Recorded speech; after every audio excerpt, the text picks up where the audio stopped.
Hi,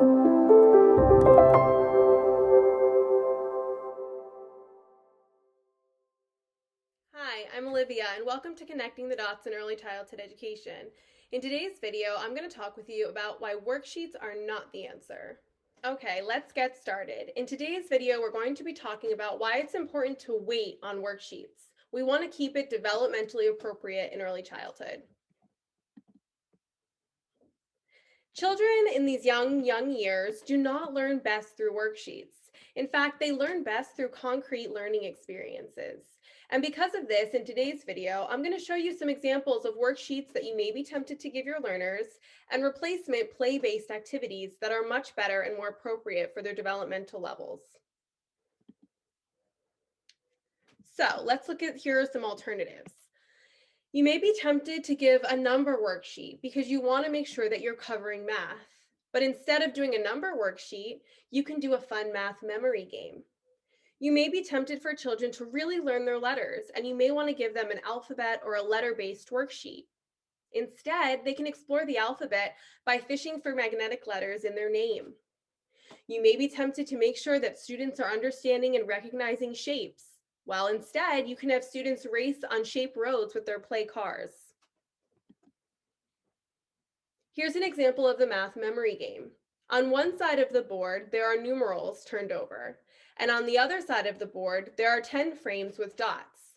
Students need to connect the quantities with the numbers they represent. You can see here that they're using a grid arrangement, and this really helps support them in their working memory.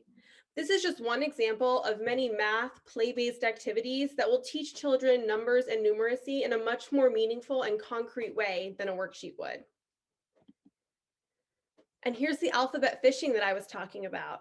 Use some fun alphabet letters that have magnets on the back of them. And if you don't have those play fishing poles that have magnets on the end, you can use magnet chip clips that you can get at the dollar store. Students can go fishing for letters in their name. When they pick up a letter, they can see if they can identify it or ask one of their friends if they can identify it. Then they can see if it's a letter that they would find in their name. Again, this is a much more concrete, exploratory learning experience, which is much more meaningful for children in their younger years. Worksheets just don't do the same thing for them. And here are those shaped roads that I was talking about. You may be tempted to give children a worksheet with shapes on it, but in reality, that's not going to help them learn. It's not appropriate for their age, and an activity like this one is much more fun and much more appropriate. You can see here that the teacher made roads using tape on the floor, and all of the students were able to, during center time play, take the toy cars and buses and trucks and trace the shapes, which really helped them to internalize them and learn their names. Again, a much more appropriate activity than a worksheet. Remember, anything, and I mean anything, that you are trying to accomplish via a worksheet in your classroom or at home with your little one can be done with a play-based learning experience.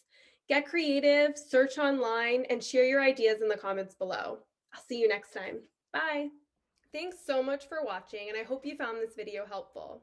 To find out more, please visit our website and all of our social media accounts. The links and handles can be found at the slide at the end of the video. I'll see you next time. Bye.